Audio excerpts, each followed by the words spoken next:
My name's Makoto Naegi. Sayaka Maizono. Leon Kuwata. Chihiro Fujizaki. Kiyotaka Ishimaru. Kyoko Kirigiri. Celestia Ludenberg.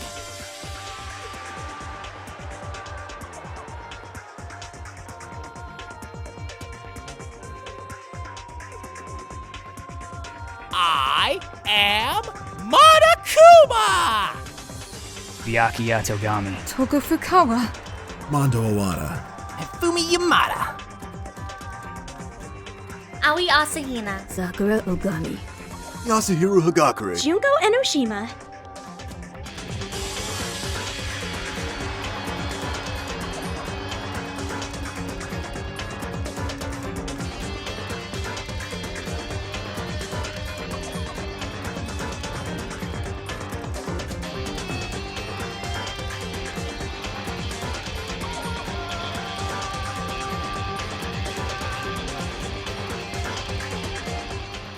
Now then, let's get things rolling!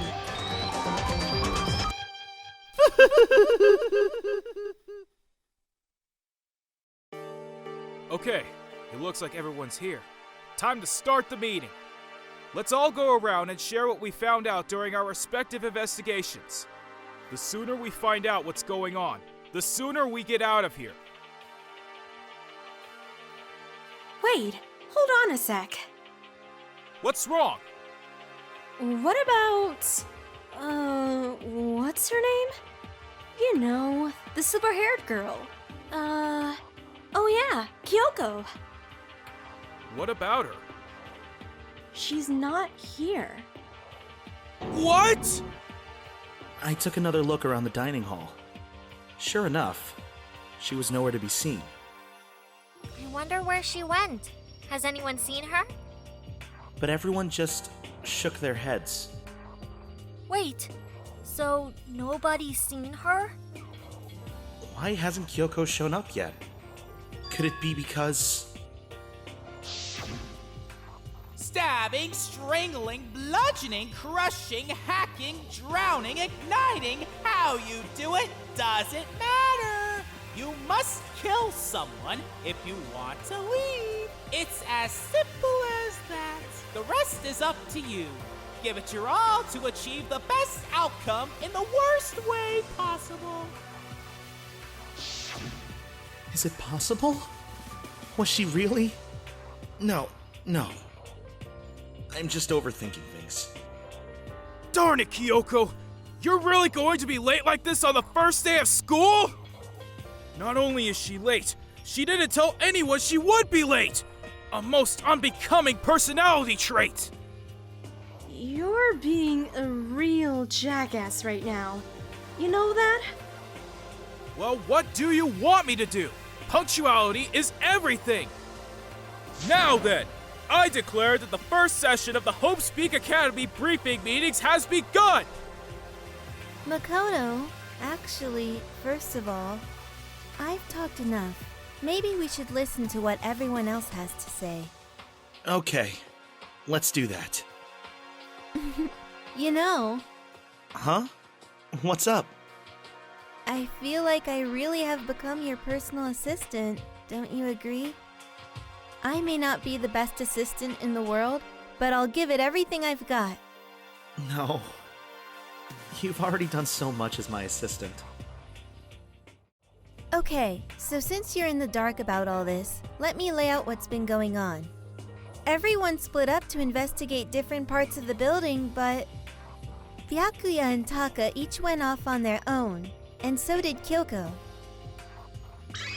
I wanted to try and find some clues as to who's responsible for imprisoning us here. But unfortunately, I made no such discoveries. That's all from me. Really? That's it? If I'd uncovered anything, naturally I would have more to say. But I didn't, so I don't. Right. Understood. I spent some time looking around the dormitory, and there I made the discovery of the century! I found that there was exactly one room for each person! Well, yeah, I figured that out before anything else. Each door already has a nameplate on it, so I guess all the rooms have been assigned already. And each room key was attached to a keychain with the owner's name precision etched onto it. Which confirms that the room I was in earlier is, in fact, my room. And Chihiro and I found out that all the rooms are totally soundproof. Your next door neighbor could scream their lungs out, and you wouldn't hear a thing. Well, each room also had a private bathroom, which could also lock. But it looked like there were only locks on the bathrooms in the girls' dorms. Huh? But when I checked my bathroom door before, it definitely seemed like it was locked. That's weird. I should double check that later. Okay, so they got a bunch of rooms ready for us. They're assuming we're gonna be here a while. Well, better to have than have not! At least we don't have to worry about surviving like wild animals! That can't be all you have to report, can it, Mr. Honors Student? That's all for my report. Let's move on to whoever's next. It looks like Leon, Hiro, Junko, and Chihiro all grouped up together. We went all up and down the school, double-checking the windows in all the hallways and classes. We wanted to see if we could get any of those metal plates to come off. And what happened was... Nothing. Not a damn thing. We couldn't get a single one to budge even a little bit. There wasn't any hope of escape anywhere. The school really has been totally cut off. This sucks. It really sucks. It sucks. What the hell are we gonna do? God damn, calm down! You're starting to make me nervous. The same goes for Hina, Sakura, and Mondo. Celeste, Toko, and Hifumi were left over, so they joined up. We thought maybe we could find some way to communicate with the outside, so we went looking all over. But we didn't find a thing. Sorry. I went back to the main hall thinking maybe we could do something about that giant hunk of metal. But even with Sakura and me both, it wouldn't budge. We hit it with desks and chairs and nothing. It was as hard as, like, metal. Well, yes, it is metal. Anyway, if we're gonna get out of here, it's not gonna be through there. I feel like I could just cry. But no. I have to hold it in. I have to manage my hydration. I shall tell you what happened next. It has nothing to do with communicating with the outside world, but it's still worth worrying about. In both the school and dorm areas, there was a set of stairs leading up to another floor. But there were gates there, and we couldn't find any way to open them, so we couldn't check it out. In other words, at this point, we are only able to search the first floor. We can further assume that there is potentially something above the second floor as well. And if that's the case, there is at least a chance it may lead to a way out. The same goes for Hina, Sakura, and Mondo. Celeste, Toko, and Hifumi were left over, so they joined up. If I am being honest, I can't quite say we acted as one. Rather, we did nothing as one. We spent the entire time in the gym. Honestly, we are not exactly the types to go running around a school like a gaggle of junior detectives. What the hell were you thinking? Just sitting around the gym the whole time? Well, it's not like any of you invited me along. Nobody said, "Hey, come with us." I blame you for leaving me out. It's all your fault. If you wanted to go with someone, you should have just said something. Forget it. Like I'd want to go anywhere with a dirty slut like you. Slut? Your mind is as thin as your body. You make me sick to my stomach. I don't even know how to react. How can you say something so awful to someone you just met? Alright guys, everybody just calm down, okay? All this stress is bad for your skin, you know. Yeah, it sounds like you two are so close now you're fighting like sisters. I don't think that's what's going on, Sayaka. So that's what they have to say, huh? Then I guess I'm the only one left. I went and had a look around the dining hall. I found a fridge in the back of the kitchen, and it was overflowing with all kinds of stuff. I guess we don't have to worry about food at least. Sure, for now. But even with all that, there are 15 of us. How long can the food last? You can just eat sesame seeds or something.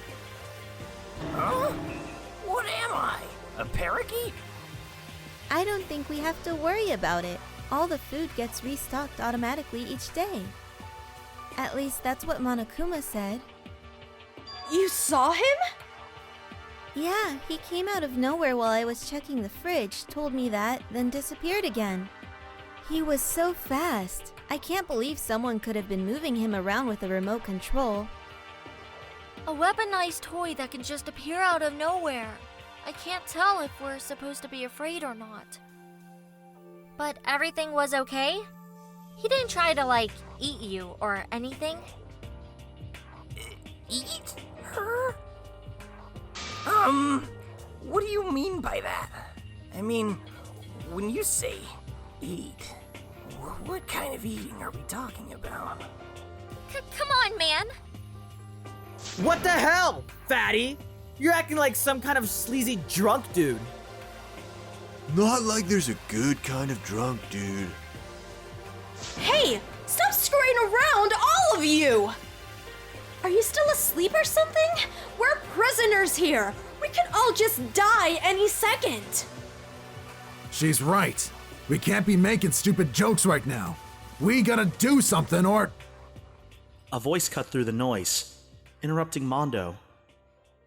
You're all spending an awful lot of time yelling and carrying on. Do you really think you can afford to do so? Have none of you accepted the reality of a situation? Kyoko! Where the heck have you been? We already started the meeting without you! She didn't say a word. Instead, she dropped a piece of paper on the table. Huh? What's this? It appears to be a map of Hope's Peak Academy. A map? What the? Where did you find this? It doesn't matter where I found it. It does matter! You're really freaking us out right now! Never mind that. What's it mean? Just look at it. The building we're in right now is laid out in precisely the same way as Hope's Peak Academy. So what you're saying is, this really is Hope's Peak Academy. Well, in terms of its construction, yes. But it looks like it's had a number of strange renovations done to it. Renovations?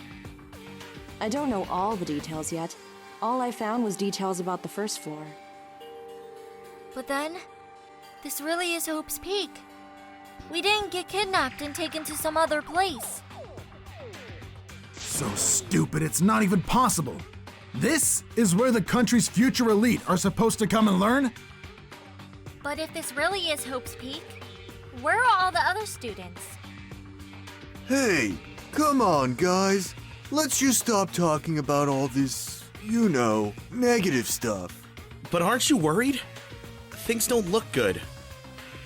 Worried? What's there to be worried about? I mean, this was all planned out, right? The people in charge of Hope's Peak put this all together, right? Man, if I got stressed every time something like this happened, I'd have ectoplasm shooting out of my mouth. Good things come to those who wait, right? So we just gotta chill and everything will work itself out. Why are you laughing? What's so funny? I am just happy. That is all. It seems splitting up to investigate was a good idea after all. Haven't you been listening? Looking around was a total waste of time. We didn't find a way out, didn't find who's behind this. We still have no idea what's going on. Huh?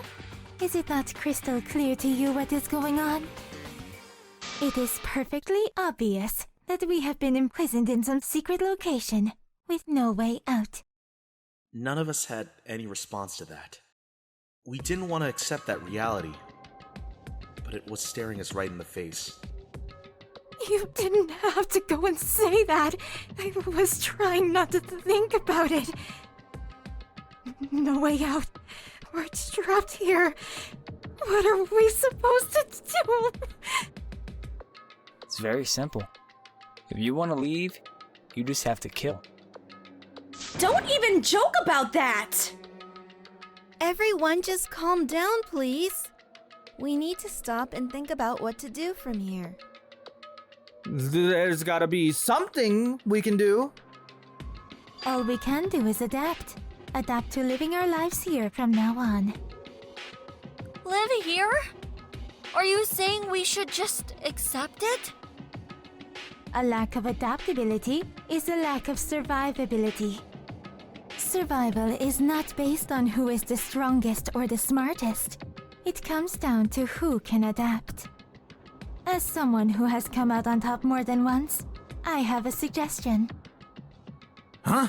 What do you mean? We all understand we are trapped here, which means we will be spending the night. However, you all remember the rule regarding nighttime, right? Nighttime is from 10 p.m. to 7 a.m. Some areas are off limits at night, so please exercise caution. Sleeping anywhere other than the dormitory will be seen as sleeping in class and punished accordingly. So regarding this nighttime, I think we need to add a rule of our own. What do you mean? Going out at nighttime should be prohibited altogether. The school regulations do not exactly tell us not to go out at night. I would like to make it official. But why? The way things are now, every time night comes, we will all start to get worried and anxious. We will all be afraid someone might try and come and kill us. What? If we have to worry about that, night after night for who knows how long, it will wear us down in no time. So you're suggesting we limit our activity at night as a kind of preventative measure? However, unlike the other rules, nobody can be forced to comply. We all have to agree to follow it. I see what you mean, but I think I can agree to that. It's like the little goth Lolita said. Without something like that, we're just gonna self-destruct. On behalf of all the men here, I agree to comply. Hey! You can't just decide to speak for us! So everyone is in agreement? Good. Then if you will excuse me. Huh? Wait! Where are you going? It is almost nighttime. I want to take a shower before it arrives. So, goodbye. Moving with pure elegance, Celeste left the dining hall. Her behavior seemed so natural. I couldn't imagine anyone even trying to stop her. So, I guess it's pretty obvious where we go from here. We'll be spending the night, it looks like. Adaptability. So, Mr. Chairman, what next? One person already left. Well then, what say we call an end to today's meeting? Like she said, it's almost nighttime anyway. We can reconvene first thing tomorrow morning! Do we really have to stay the night here? We don't have a choice. We can't go for long without getting some sleep. So we have to just give up. That's all fine and good for today, but what are we to do tomorrow? Our only option is to split up and look around again. and let everyone know if we find anything. Yeah. Okay. Then we're done for today? Good. I'm exhausted. With heavy movements, everyone headed off to their private rooms. Makoto, are you ready to call it a day? Yeah, let's go.